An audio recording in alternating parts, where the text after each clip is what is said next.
This is deep dish, right? Yeah, well, let's get deep. So I'm going deep on both sides. Joseph, how you doing, man? Welcome to the platform. I'm great. I'm really great. Thank you so much for having me. No, thank you for being here. It's been a while. And to give people some context, me and Joseph met back at the Center for Refugee and Immigrants of Tennessee that no longer exists. Yep. But this was back in 2015, 2016.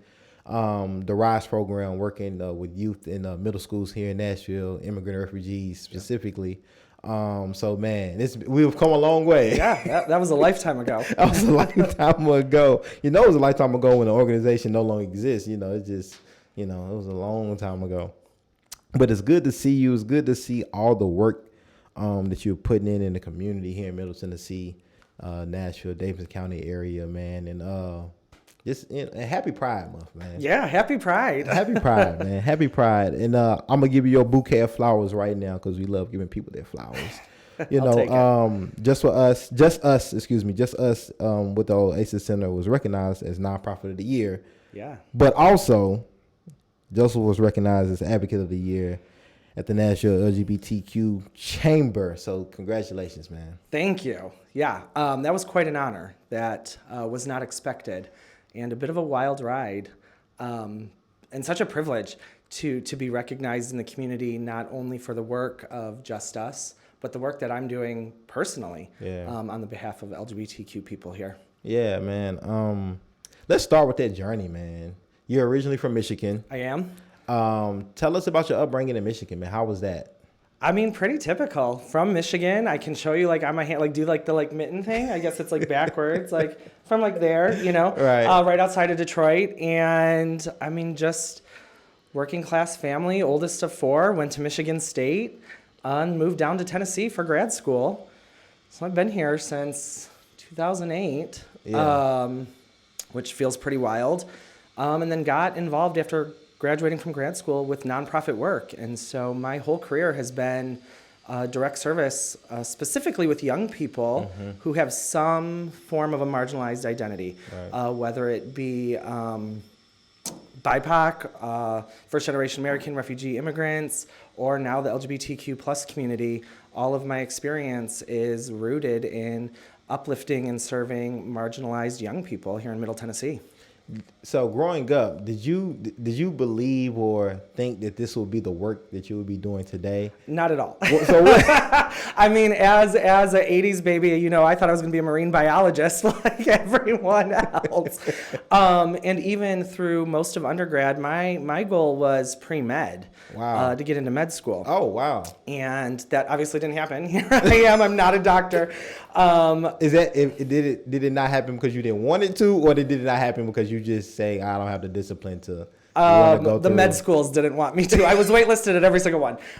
So that's how I ended up in grad school at Austin P for a master's program that fit with my undergrad experience, but wasn't super research heavy because I still had the hope that I'd be off to med school. Right. And that didn't happen. And so what I think is most interesting is, especially from a nonprofit career perspective, I didn't know jobs like this existed. When you think of nonprofit work, you think of probably social workers, which are usually tied to some sort of domestic violence program or shelter program or more of a mental health role, like a direct therapist or counselor role. And so to be in positive youth development programming, I didn't know this was an option at all. And so when I learned of it through volunteering a long time ago, I just really fell in love, and my passion for supporting young people exploded. So I'm glad you brought that up, that volunteering piece, because that means you took the time to kind of find your home, your lane. Yeah. And some folks, they want to do good work, but they, sometimes hey, I'm smart. I got these degrees, I can help, right? Take us through your your process of being able to find what you really cared about, which are youth. But how did you find that? What were some of the organizations you kind of volunteered with a little bit, and what did you learn about yourself? I learned that the world truly is so much bigger than even what I thought was a great college and master's education, right? So I volunteered. I started volunteering very, very briefly at the Martha O'Brien Center. Okay. And that led to becoming a very part-time tutor in their after-school program. I was a reading tutor at their community center on South 7th, right there in the Casey neighborhood, and just working with young people that I thought, and these were elementary kids at the time that I was working with them. I thought, wow, I mean, there's such a lack. This neighborhood is so underserved, and these voices are not being supported or uplifted generationally, right? And even just being in that space for just a couple of hours a week and giving the young person a book and time to be heard and to give them the attention that they were probably not getting in school, and probably couldn't get, through their family dynamics because mom probably had several jobs or third shift jobs or several siblings, other siblings to take care of. And creating that space where a young person can really just get some attention and some support and just start to navigate who they are is awesome. And that led to full-time work with the Martha O'Brien Center. And I was there for almost 5 years. And then the opportunity presented itself with Center for Refugees, which we met. And so I took that, and that was working with the immigrant and refugee community.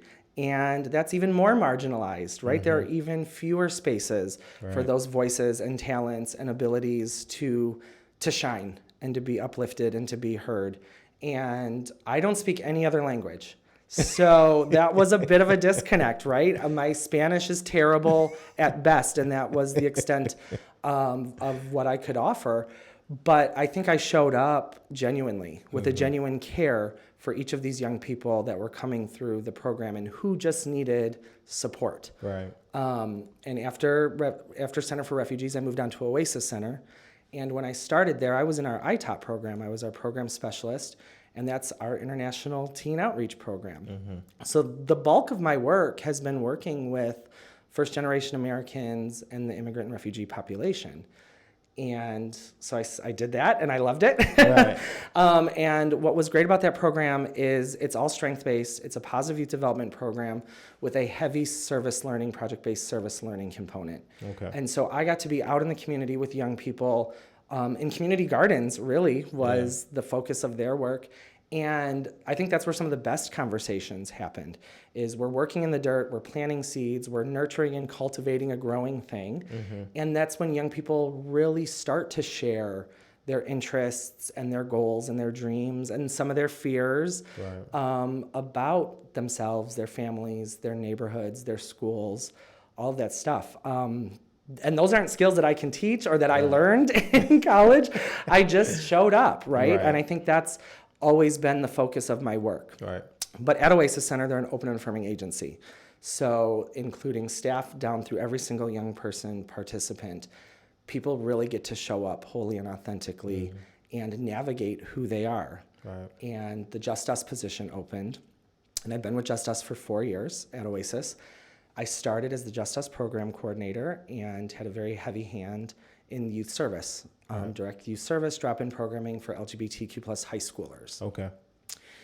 And that's really where, I had the opportunity to come into myself, too. For the first time, I was working somewhere that every piece of my identity was welcome and supported and embraced. And it was very easy to translate that into my work with young people. And so that's what Just Us is. It is a collection of positive youth development programs and mental health services specifically focusing on LGBTQ plus youth here in Middle Tennessee. What was one or two or three other things that you kind of learned about yourself through this process?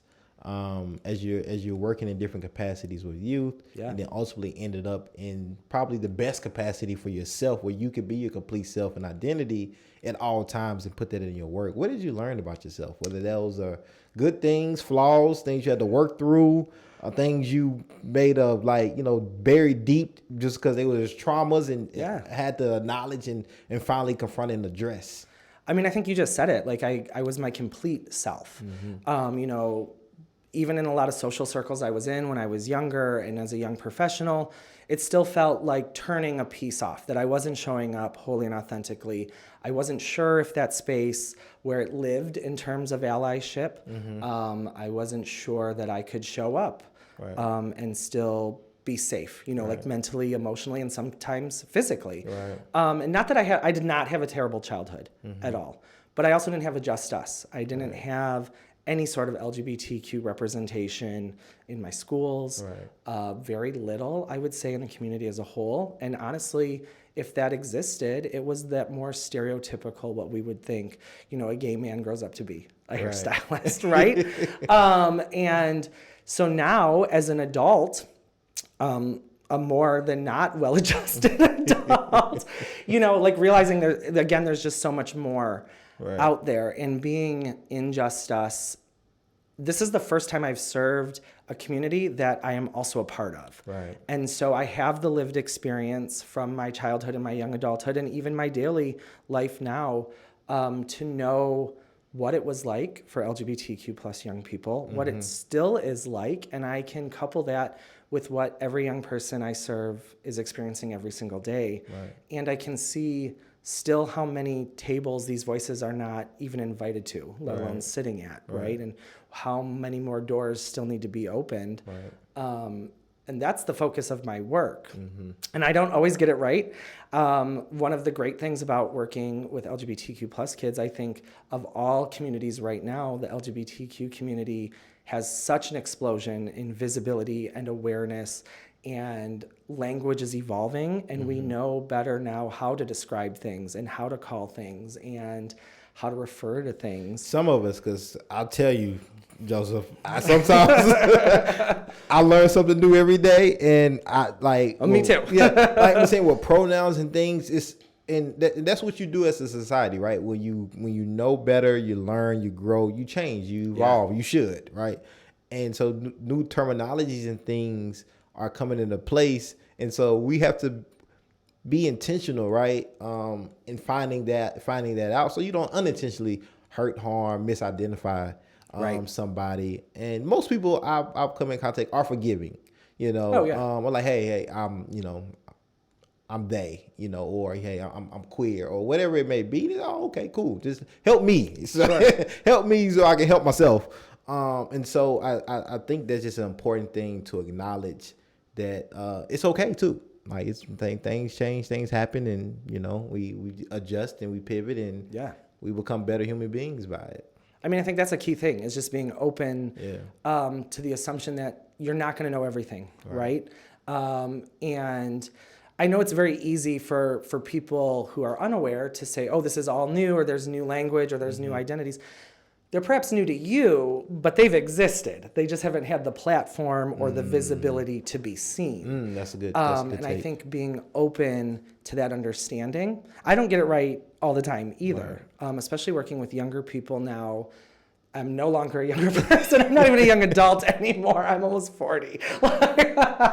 And in the world of like TikTok and Instagram and just the accessibility to the internet that I didn't have as a young person, as a teenager, there's a whole wealth of knowledge out there if you know what you're looking for. It can be really beneficial to be connected into those social media spaces and those online spaces and have that immediate access to your fingertips. But then that means for people who don't have that access, to be vulnerable to knowing they don't have that access. And there is a whole world of identity out there that just hasn't been able to have its moment in the spotlight yet. Right. And so I want to dive a little bit back into like your story, because you brought up something that I'm really interested in and curious to find out more. And so just so we get it right, you identify as gay. Yes. Okay. He, him. Yes. I already knew that, but I just want everybody else to know. He didn't ask him his pronoun. I knew. Okay, I knew. And so, you touched on something that I really want you to give us like a kind of insight on. Sure. On being socially growing up, knowing that you are gay. Mm-hmm. Others may not knowing, others may not being aware, you feeling maybe you don't even have an outlet to let others know. What is that personal experience like, where you you have to be a shell of yourself. You have to minimize. You have to conform, right? In some spaces, or maybe all spaces. Take us through that, and how do you, like, mentally, like, how does that? It sucks. I mean, it sucks. I mean, imagine something that's very close and personal to you. And then imagine you not being able to share about that forever, sometimes, in some cases, right? And the energy and perhaps the mental stamina that you're pouring into turning that off. Right. It's very, very difficult. And I mean, like, honestly, my first... And I don't even know how positive we would consider it now because it was a problematic 90s sitcom. But my first visualization of a more productive and more positive representation of this concept of gayness or a gay male was Will and Grace, honestly. Because I know they existed, but we didn't have the out gay kids in my elementary school or my middle school. And maybe a few of them in high school, and I saw how they were treated and how they were picked on and bullied and perhaps not fully supported by adults in that space. But for Will and Grace, it was something that my family could watch. My family was in on the jokes, or they got the jokes and laughed along, and it was like, oh, this feels okay, right? And so it was not until I moved away to college and had more exposure to just more identities across the board, whether it was religious identities, racial, ethnic, LGBTQ plus identities. And all of those pieces really started to connect. And I mean, I knew I was gay from a young age, right? And how nobody else knew. Looking back at some of my pictures now, I'm like, okay. Yeah, I mean, I got like the Celine Dion Christmas CD in like middle school. Like, what? I can't throw a ball. I'm just really chalking up all the stereotypes right now. So. You are. Don't do that from here on out. But I think like it wasn't until I really, even as a much older adult, got to really explore and navigate what this concept of gayness and queerness and gender really is. Right. And I honestly think if there were more spaces where people could do that, we wouldn't all identify as heteronormatively as we do, especially like cis heteronormativity. There'd be a lot more fluidity in how we express and how we show affection and love and how we find attraction in other people. If those spaces to become aware or to become educated were more open and more easily accessible. Man, again, a masterclass we get. But no, I appreciate you taking us through your personal, because everybody's experience is different, I know. Totally. So I appreciate you taking us through your personal journey of that and giving us some insight, because, you know, some of us just don't know from a gender identity kind of identification lens on what it feels like not to have to, you know, be your complete self sexually, and be accepted for that. And so I appreciate you for being brave. Thank you. The work that you're doing now and calling it out, but also brave enough to enter spaces and talk to people and let people know who may feel a little uncomfortable about it because of their own kind of personal preference, of their comfortability, and say, hey, like, it's okay. Like, and if it's uncomfortable, maybe it's good for you to lean into it a little more and just have a conversation about it and see where your uncomfortability is coming from. Right. You know, what's happening with that? Yeah, what's happening with that? That's probably a huge area for growth and deeper understanding if we take the time to be aware of that and explore it. Right. Yeah. No. And like, I would be wrong if that's something I said I didn't have to get comfortable with, because I think the social construct that we grew up under divides us, right? It's either you here or you there, and if you're over here, you like, you know, you have to feel a certain way, or if you do embrace the gay community as a straight man, like, you might get judged, right? And even accepting that fear, right? You know, and letting that go and say, hey, I'm comfortable with who I am, and let me embrace my brother. Let me embrace my sister over here in the gay community. There's nothing wrong with that. Right. But many people are still even afraid to do that. You know, even so-called allies, you know, are afraid to do that. And so just talking about it has really just helped me personally get more comfortable and lean into it, and also really say, how much do I really care what people think? Right. Well, I mean, yeah. And if some people have to make that decision for themselves. And what are you willing to put on the line, and for what? And where are you willing to turn off that interest and that caring on how other people perceive you? Right. I mean, I can't control that. Right. Yeah, no, I can only control how I respond to that. No, and those are those are questions that I've had to ask myself after conversations like this, and questions I encourage people to ask themselves and reflect, because I think we all say, hey, I don't care what anybody think about me, I'm going to do me. How deep does that go? Not very, most of the time. How deep does that really go? And I was talking to Gert, it really hit home for me, because I had told her, I say, man, I drive down Church Street, I see Tribe, I'm like, man, it look like they're having a good time in there. However, I don't know if that's a place for me, but sure. Right? Like, I don't know if I'm welcome, and if I go in, how would I be perceived? And I started thinking about things in a whole different way. Then I say, well, where is that coming from? And then I try to put myself on the other side of, like, well, I wonder if they feel the same way when they go into spaces and environments, and they have to ask these same questions about themselves. And so it really helped me grow and learn.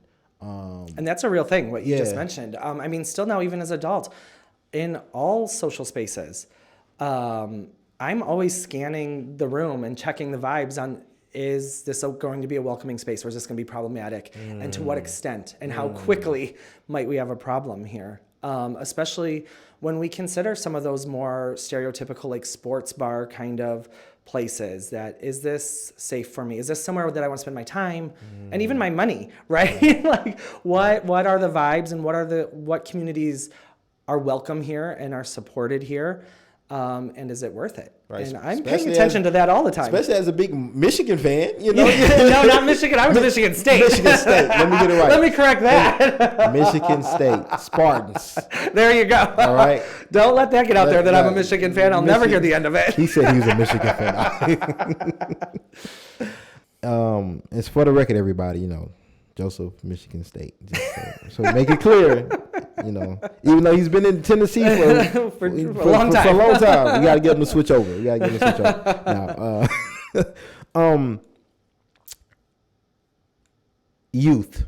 Yeah. Right. I really want us to focus the rest of this conversation on the LGBTQ plus youth community. Mm-hmm. These are different times. Yeah. Very different times than when you and I grew up in school, what we seen on television, social media, just different. Take us through your work with the youth and some of the things that they're dealing with or trying to figure out, trying to figure out in our society around their identity. Yeah. That is just different than what you and I was exposed to growing up. I mean, as a whole, they're really going through it, to be honest. I mean, it is hard to be a young person, right? Just imagine what it was like to be in middle school, if you fit in, right? And if you were a popular kid and made good grades and the teachers liked you. It was already hard. It wasn't great. Who wants to go back to being a middle schooler? Right. Nobody. Not me, at least. I had a pretty good middle school, I mean, yeah, I had a good middle school experience, but I don't want to do it again. Once was enough. But then when you start to layer on all of these marginalized identities, it gets exponentially harder very quickly, especially when you are not in a place that is helping to alleviate any of that oppression or tension or even just social anxiety that can come along with that. So just us as a whole, we are the only full-time staff and intentional positive youth development programs for LGBTQ kids in the state of Tennessee. Wow. Nothing else like this exists. And we very much saw that when we transitioned to online programming in response to COVID and the pandemic. And our reach expanded across the whole state to some of those very rural and isolated pockets of Tennessee and as far as into Arkansas and Georgia and Alabama, where young people truly just don't have community. Right. And they don't have the access to media, the access to adults, the access to social spaces that look and feel like them.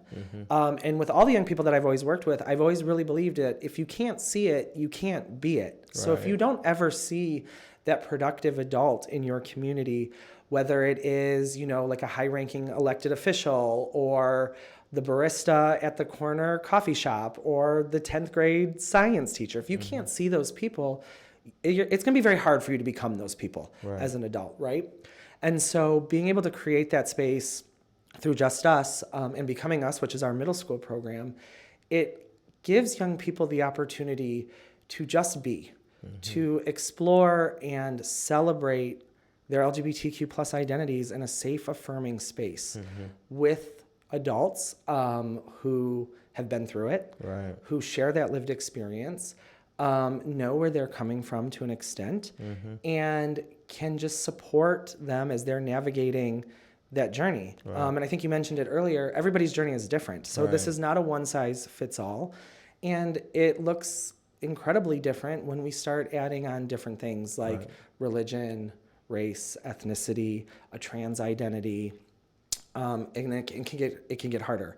And I will say MNPS is doing a great job with the energy and the efforts that they are pouring into all of their schools through their MNPS for All campaign to make sure faculty, staff, administrators, on down through every student in those buildings have a safe space to be an LGBTQ plus person, that they have access to quality media and curriculum and representation through the educators in those buildings.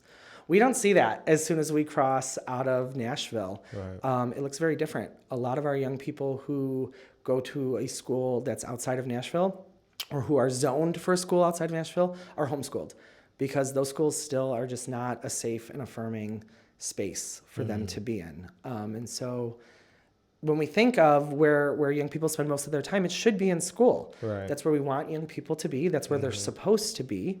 And not only do we want them in school, we want them to feel like they belong in school.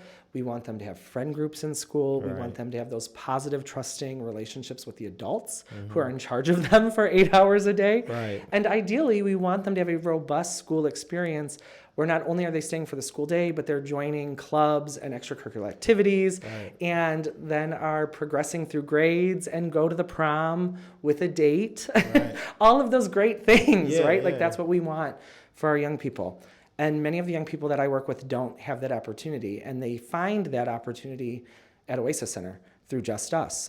So much so we even had an LGBTQ plus prom at the end of the school year, and providing that, like magical, nice space where they can get dressed up and dance and enjoy themselves for an evening and not have to worry about, is this okay? Because it is. And so I have a question for you.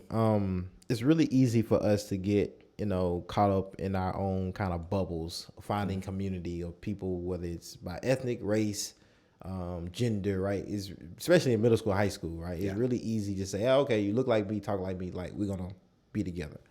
What I wish would have happened for myself personally is that there were programs intentional and welcoming about, hey, we advocate for this, but we also want people who don't identify with this community to come in and embrace so we can learn and grow together. And I pose it that way is I wonder is there room, space for kids who may just be straight, right? To be able to, hey, I want to learn more about Just Us in the LGBTQ plus community. I just found out my friend identifies with this. Am I invited to learn? Am I invited to see learn about allyship, what that looks like? That's a heavy question, honestly, and I go back and forth on that a lot. Okay. Because there was a time when allies were welcome and invited into the Just Us space, and then it got run over with allies very quickly. Okay. And our LGBTQ plus youth felt like, again, now the space that they had, they were now just a small slice of the space that was made for them. Okay. And, you know, I think allyship is great, and all marginalized communities need allies and advocates to speak up and uplift on their behalf. I think for young people right now, especially in the wake of so much anti-LGBTQ legislation and just the messaging that we see on TV or the front of some of these newspapers and magazines, is my LGBTQ plus people, I'm gonna call them mine, all my young people, they need their space right now. Because they are still figuring out so much on how to be a young person, how to be an LGBTQ plus young person, how to navigate school, for some of our young people, how to navigate a religious community that may not be open and accepting and particularly affirming of them, how to perhaps even navigate some of these family dynamics that aren't affirming of them and their identities, that to start to plug in people for the sake of just learning more or increasing their awareness would almost do a disservice to our young people. You know, because it's always one of those things.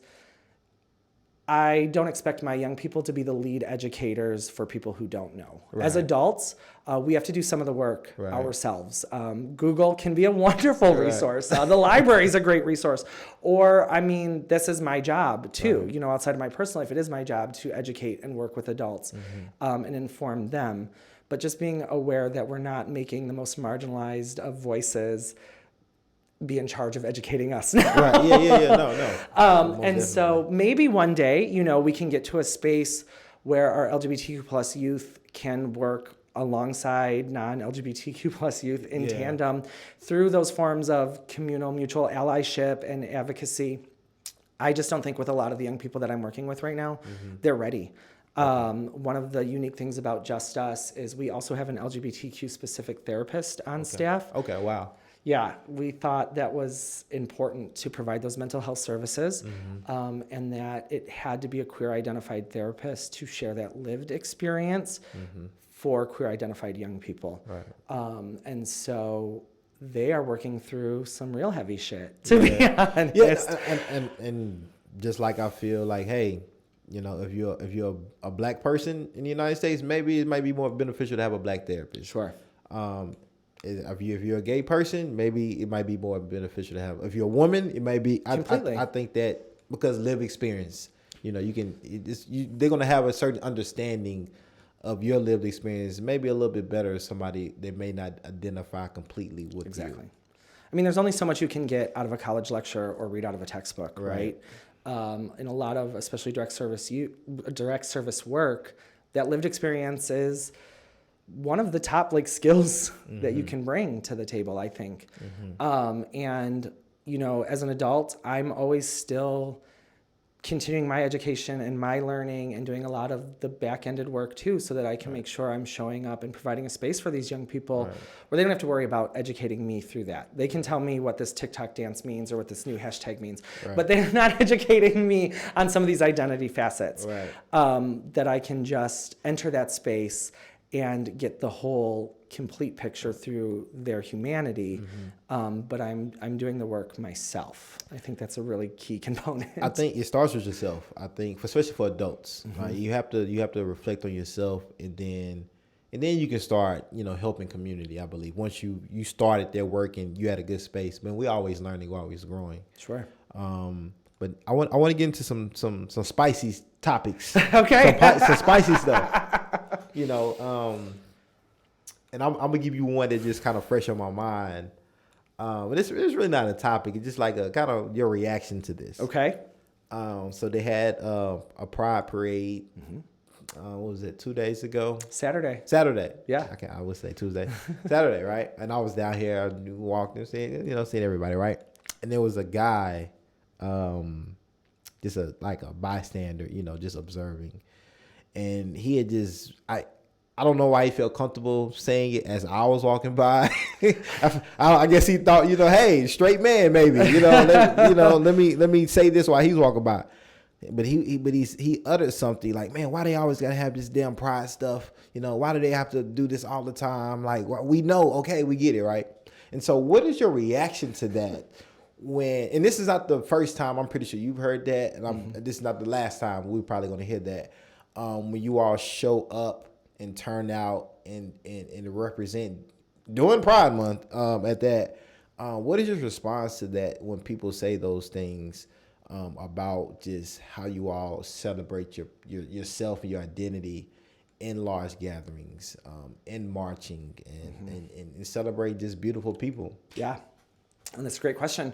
I mean, I think to start, if you have to ask yourself why there's a need for pride, you've answered your own conversation, your own question. You've already answered yourself, because it still is not a world where people can show up wholly and authentically and be embraced and supported and empowered, right? I want to move the needle from this place of just acceptance and tolerance and really get it into the realm of belonging and empowerment and being embraced and welcomed.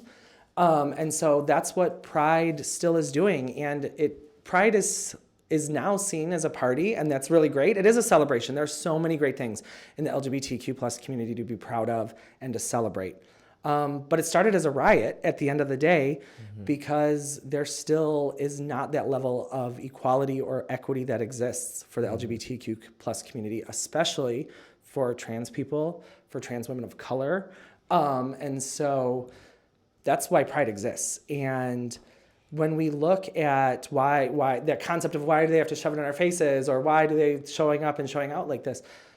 Well, I don't say that about every single Disney movie that I saw as a child growing up. What were those coupling dynamics? It was a straight prince kissing a straight princess, right? And I mean, we still see that everywhere. So as long as we don't see the media, the representation, the support, and being embraced in all facets of our life, right? Like I'm a dynamic human being. I consume media. I eat out at restaurants, I get my hair cut, I shop for clothes and shoes and all that stuff. I get my car serviced. All of those spaces need to be embracing and welcoming for all people, right? And so that's why Pride exists, to celebrate and to show, quite honestly, like the cliche, like we're here and we're queer, right? And I think those comments like that too, we always hear that, I think, louder. And we always hear the hate, and we see the hate as a headline or taking over the nightly news more often than we see the celebration.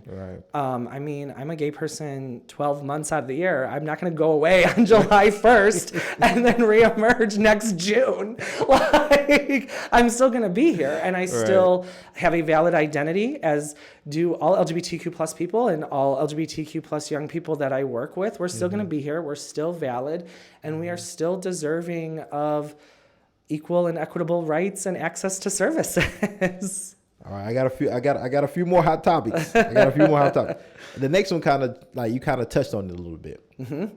Representation, Disney movies, media, right? Growing up, we didn't see much, gay activity on TV, right? Very little. Very little. And then if you did see it or something, you probably didn't know what was going on, especially if you were youth, or maybe you even had a parent to say turn away. Right? Close your eyes or something like that. And so some may feel that some of this stuff is being kind of pushed, especially on our youth. And it can make maybe youth, influence a little bit before they even really know kind of what they want, who they are. But if you see something enough, maybe you say, oh, maybe this is what my favorite actor or actress, or my favorite show, this is what they're participating in. So maybe this is what I want to do too. Yeah. And maybe that worries parents. And maybe these are parents who are straight, identify as straight, and maybe haven't, are new to this, don't know how to have this conversation, don't know how to navigate these things. They was brought up a particular way, so they're going to bring up their kids a particular way, and so forth and so on. What are your thoughts on that, and what advice? Do you have a parent who want to identify their child, at birth as maybe, the general binaries, man or woman, male or female, and maybe wait until, they're old enough to say, hey, once you know what you want to be, then you can do that. But until then, I want to kind of, create the environment that I feel is best for my child. Yeah. I mean, like, again, like I grew up with every Disney movie. We had all those like Tupperware-esque container movie boxes like in our shelves, right? And I didn't turn out straight. Yeah. So, but then I always want to pop the question back and reframe the question. When did you know you were straight? When did you come out as straight, right? Right, Like, when did right. you have that realization? And so the movies and songs and Lil Nas X and Cardi B and whatever the case may be, they're not going to influence somebody to swing or decide a pretty ingrained inherent part of their identity, whether it's their gender, their sexual orientation. All it will do is provide more clarity and more representation and more access and awareness, right? I mean, even we see a lot of our young people who will come in through Just Us, and the first couple of weeks of the program are bi. Right. They say they're bisexual. And then they have this new awareness around pansexuality, like an attraction to all genders, or asexuality, you know, not a physical attraction to anybody. And then those pieces start to fall into place once you are provided with that representation, whether it is in books or movies or through the adults who are in your lives, right? And I know that parents want to do the best for their children, but then we're applying that through our cycle of socialization, right? We're born, we learn from people who have learned things, we repeat what we've been taught, and then that's going to impact the generation that we bring up, right? And so my best advice is always to parents, to adults who are in charge of young people. You don't have to be a parent. You can be an aunt, an uncle, grandparent, siblings, an adult educator, or just somebody in the neighborhood, right? Let young people be. Like, let them figure it out. Give them access to books with characters who look differently, who are from different backgrounds, who love differently than what we're used to. Because young people know who they are pretty early, right? Like, sexual orientation really is adolescence and puberty when we start to have butterflies and crushes for people. There's not like a guidebook for it. There's just a way to provide access to representation so that people can see and feel what they're feeling and then put language to it. That's the biggest thing, is those feelings are there. They know their gender, they know their sexual orientation. They may just not know how to articulate it or express it yet because they haven't been provided with that opportunity. Sports. Gotta get on sports. Let's hear it. We know, okay? Trans. I want to stick with youth as well. That's right. And I want you to give us some insight on what the youth you work with are feeling about this. I think the World Sports Organization, I think I got that organization name right. Just banned, trans competitors. And pretty much, they're going to do it by sex and not gender identity, right? Growing up, when there were girls and boys playing together, it was called unisex sports. What are your thoughts? What are your youth talking about when it comes to, if I sexually was born a man but felt like, hey, I should have been born a woman, therefore I want to be trans, I identify as a woman now, and want to participate in women's sports. Or it could be the reverse, but we don't hear much about the other way around. Right. Not to say it doesn't happen, we don't hear much about the other way around. And so when that happens, you have a lot of parents, hey, this is still a man competing with girls. It's unfair. Biological, genetic, it's just, they just feel like it's unfair in a lot of different ways physically, which gives them a competitive edge. What are your thoughts on that? What do you like? That's a slippery slope, and the reason I feel like it's a slippery slope is because of the others, because we don't hear much of the other side. And I'd love to hear if you know of examples of a woman that was born identified as a woman at birth, trans into a man, and is she now competing with man? I wonder if the competitive, how does that, we just don't hear about it. And so Give hot takes. Give I mean, this could be its own episode in itself. I mean, I think, there's a lot of layers to unpack with all of that. And it's rooted in transphobia and misogyny and sexism at the end of the day. Okay. Right? And just a pure ignorance in how human bodies work as a whole. What our young people are seeing, if they themselves aren't on those teams or trying to get on those teams, they may not want to be, but they at least know they've been erased and that opportunity has been taken away from them, or that anyone who is like them cannot. Right? And so, I mean, not that I want to go to I don't know, I can't even come up with a good example, so I'm not going to try. But not that I don't want to perhaps be on that sports team myself, but I want people to have the opportunity to. I want people to have access to it, and it's one of those things like I can't, teach you to care about other people.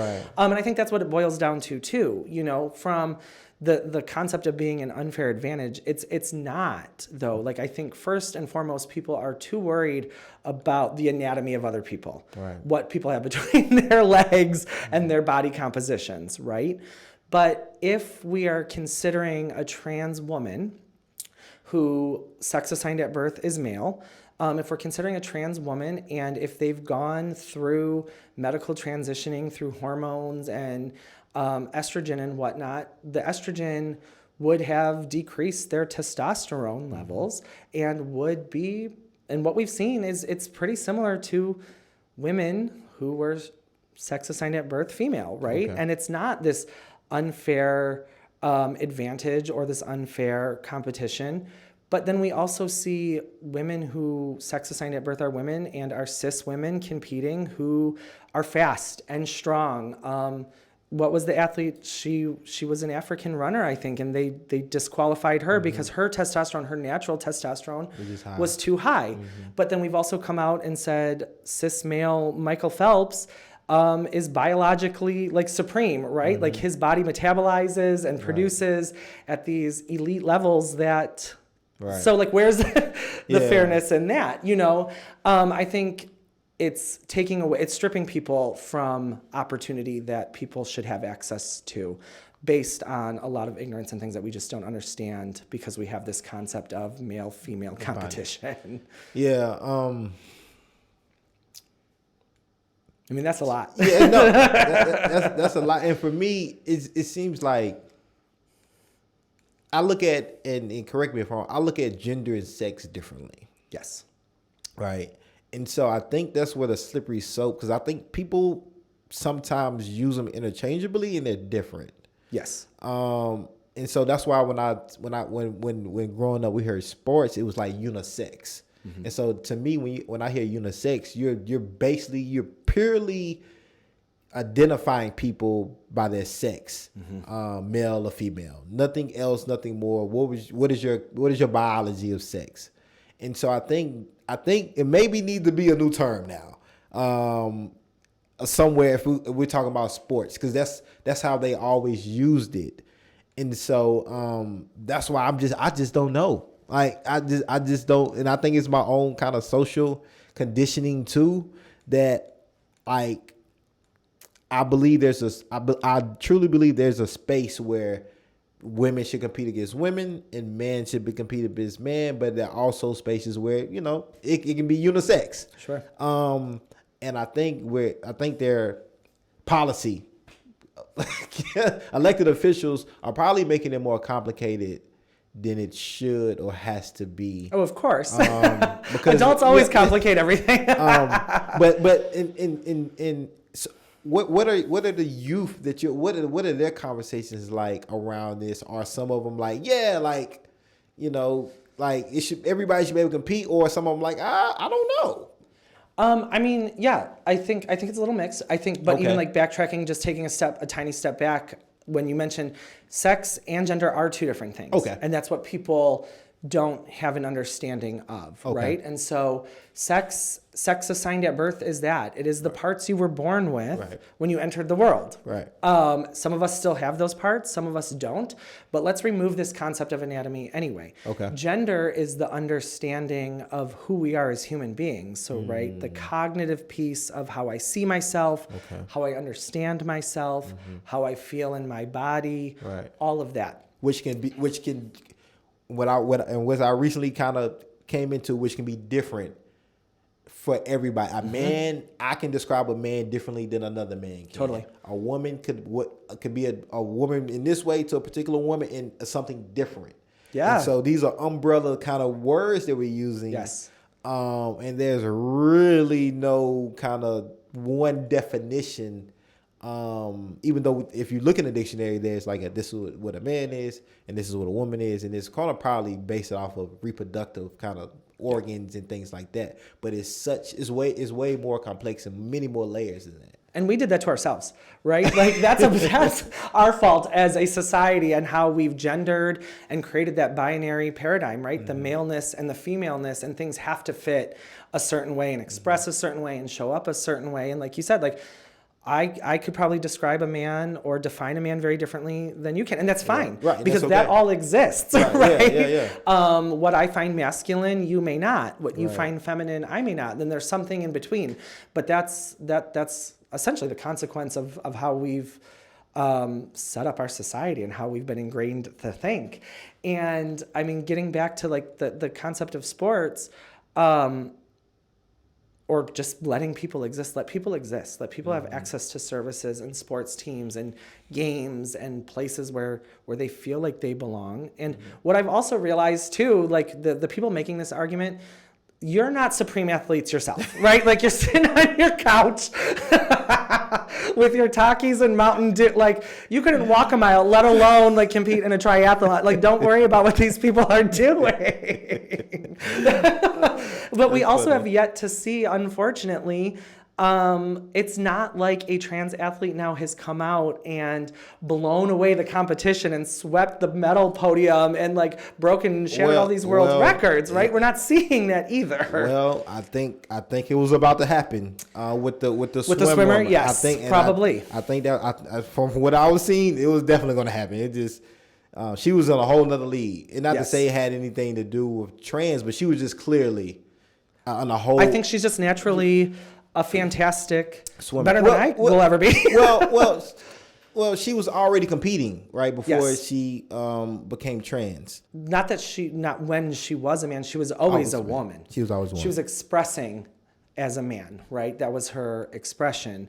She's always been a woman, just did not, again, have that space to fully navigate, articulate, and show up and be in her true womanness.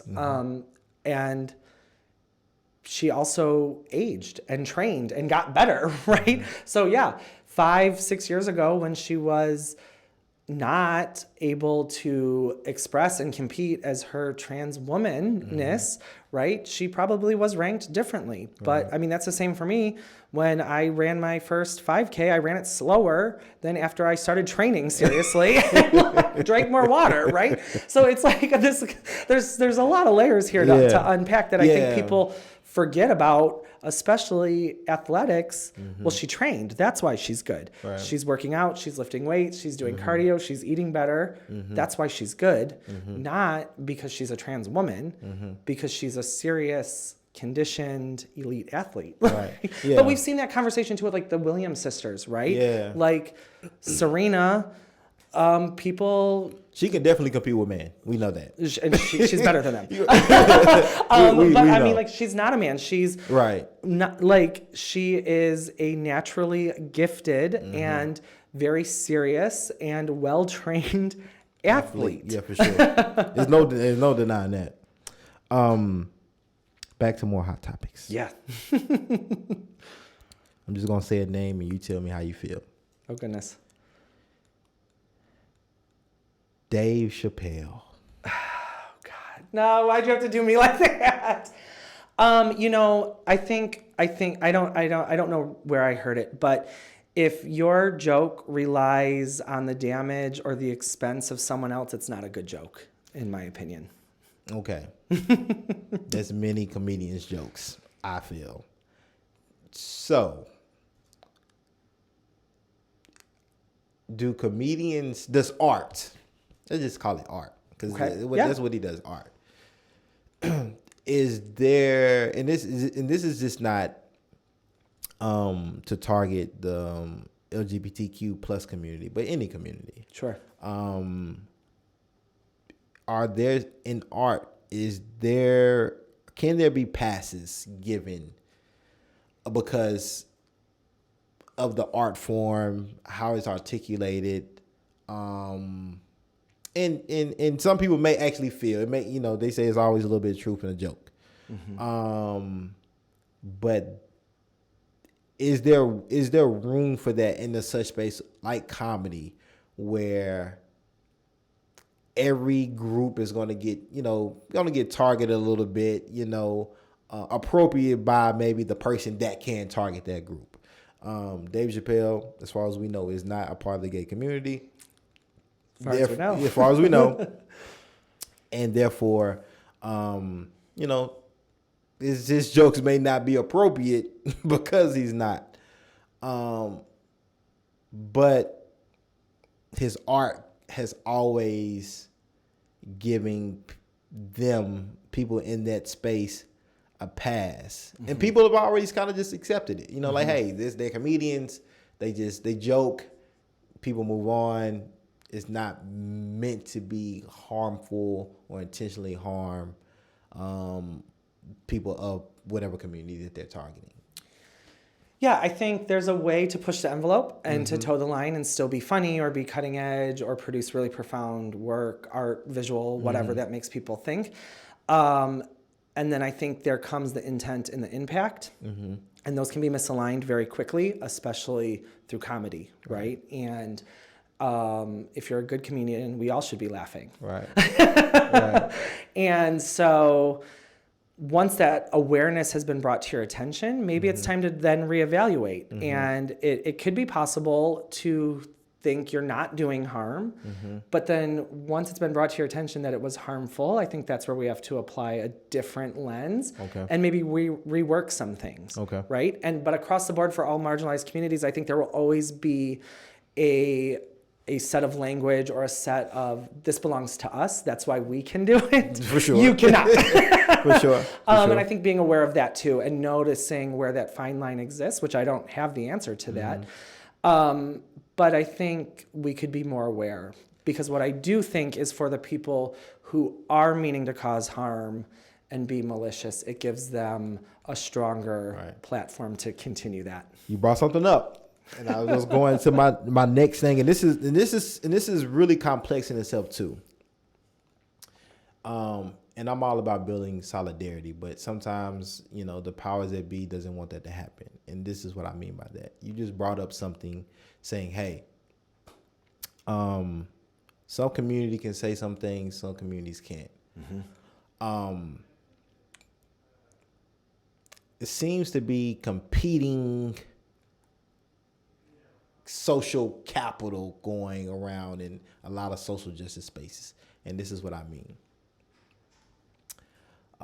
We have seen that, and I think this is kind of just anti-blackness, but we've seen folks make remarks and use racial slurs, the N-word, right?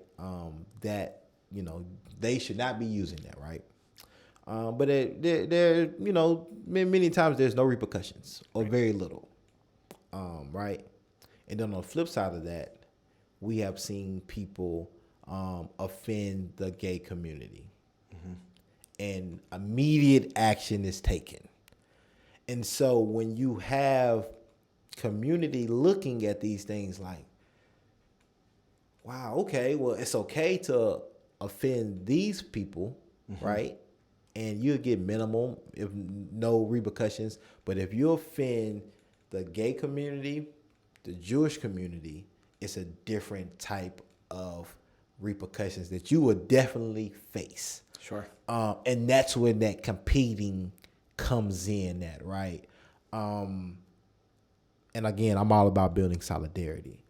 How do we combat that? How do we address that? And do you even notice that yourself?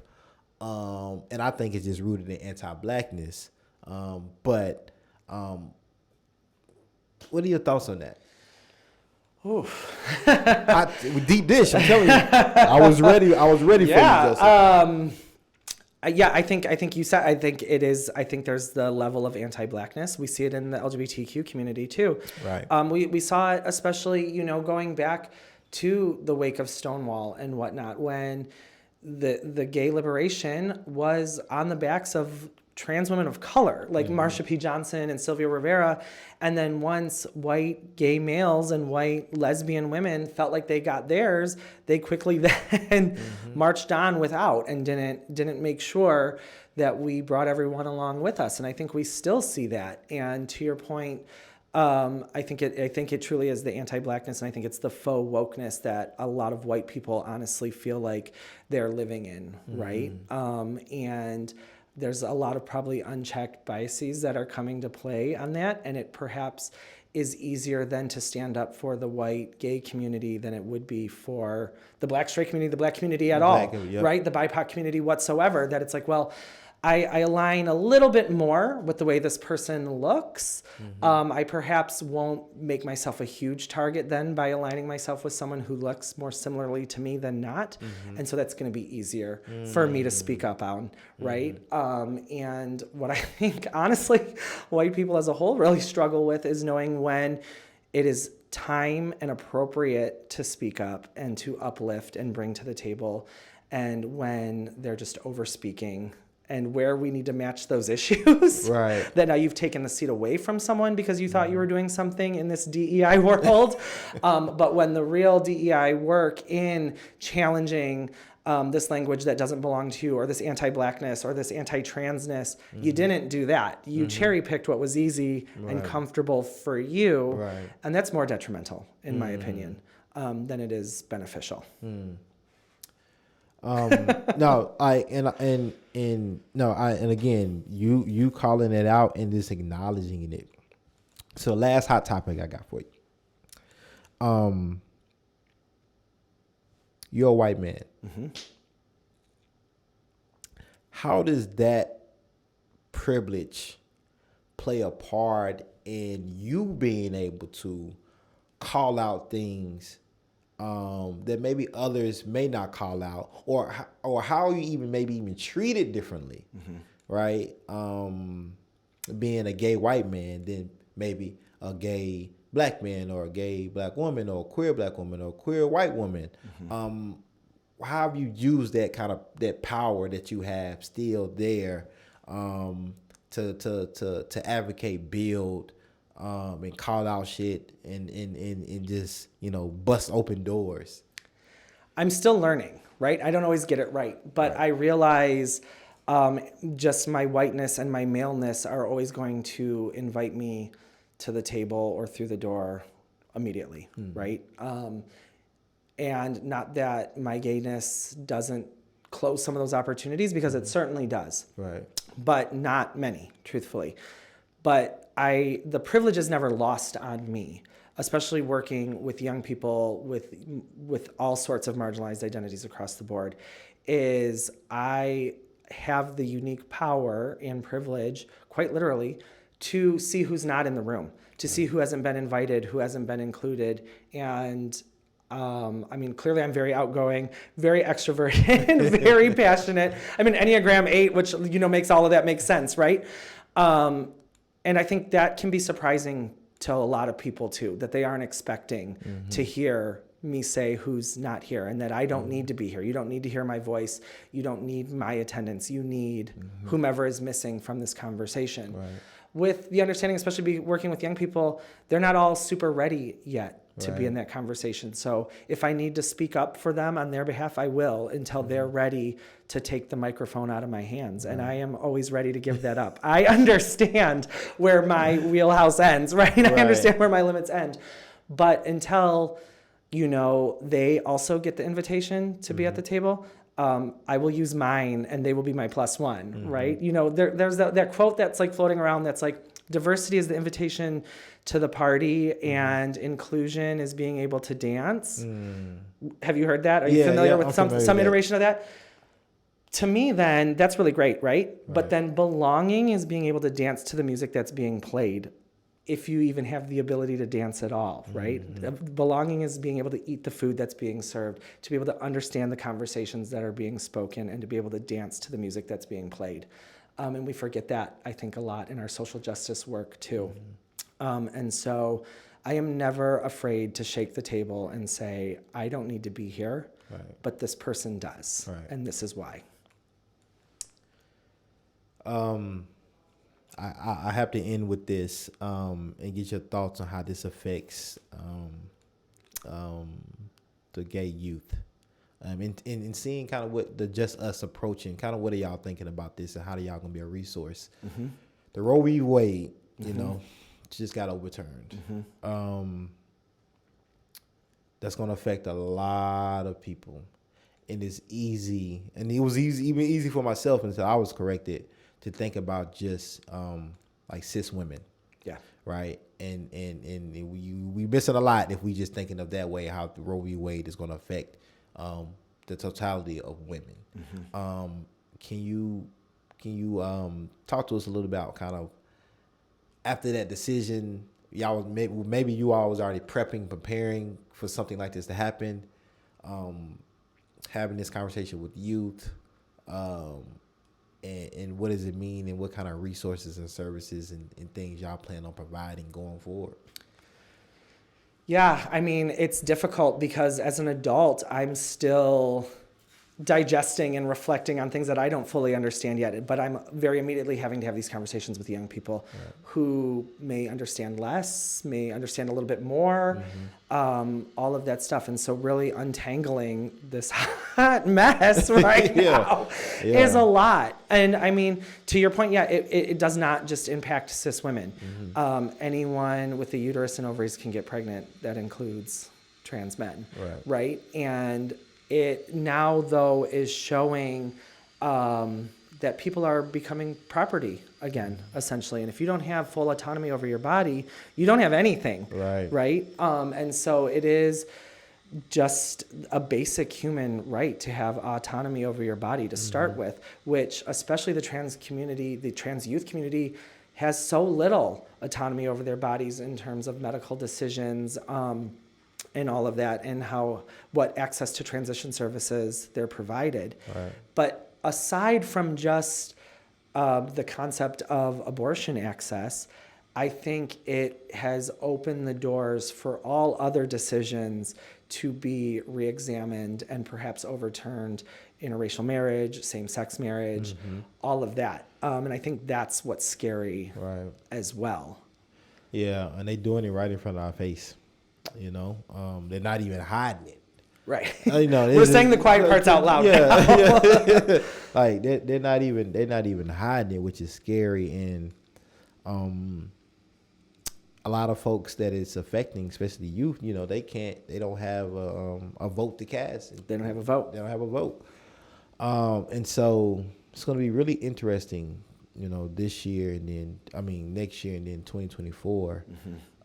And so what I definitely want to do is definitely want to bring you back.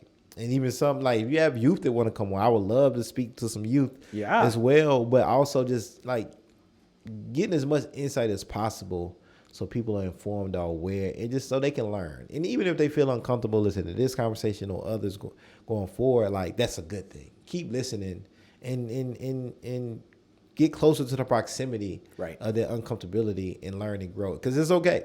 I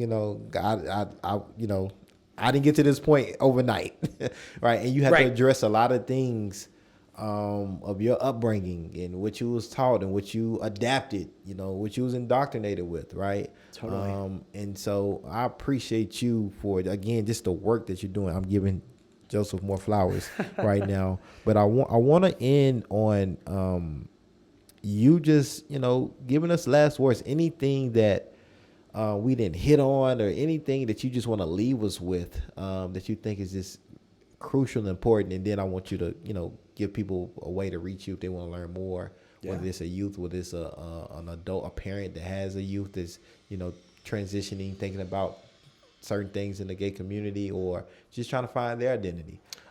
So I want to give you that space and that time. Yeah. I loved being here. So thank you so much for having me. This has been a fantastic conversation. I think the biggest thing that I can always share with people is show up for young people. They don't have a vote yet, right? And their voice is often ignored and left out of all of the conversations. But though that's the next generation, those are going to be the people who have to live with, and in some cases suffer through all the damage we as adults have done. Yeah.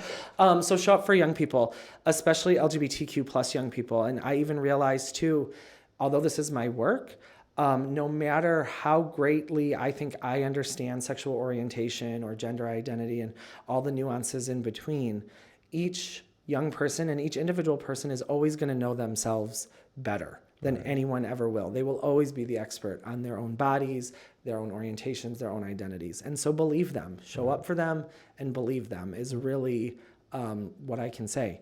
And do the work, right? Make yourself uncomfortable, be vulnerable, have the understanding that you'll never understand, but you can be a supportive resource. You have the ability to uplift, especially as an adult. That's already a privilege to open doors for all young people.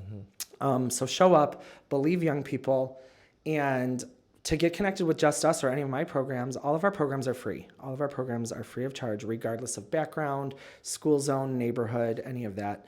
Even our mental health services. We don't take insurance. We don't have a sliding scale fee or anything. And so reach out. That is my job, is to help young people get connected and build community, but also then get adults connected to supportive resources too, so that they can do the work. And so, we're online at justusoasis.org. That's my website plug. Or send me an email. I'm jclark@oasiscenter.org. But this is my job. This is my work. And I would like for one day that LGBTQ plus youth, first of all, I want nothing more than LGBTQ plus youth to grow into happy, productive, and proud LGBTQ plus adults. But I want for one day where LGBTQ plus young people don't have just us. And they don't need just us anymore. That they are in communities, in schools, in faith-based communities and families where they have every equal and equitable opportunity to learn, grow, and thrive. That's my hope. Joseph, man, you keep doing the work, it's going to get there. You're going to work yourself out of a job, That's my plan. That's the plan.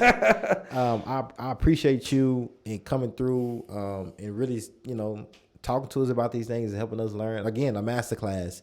And again, this is, the advocate of the year right here we talking to. And so what other person? So, no, I appreciate you. I appreciate the work you've done since I've known you up until this point and really staying committed.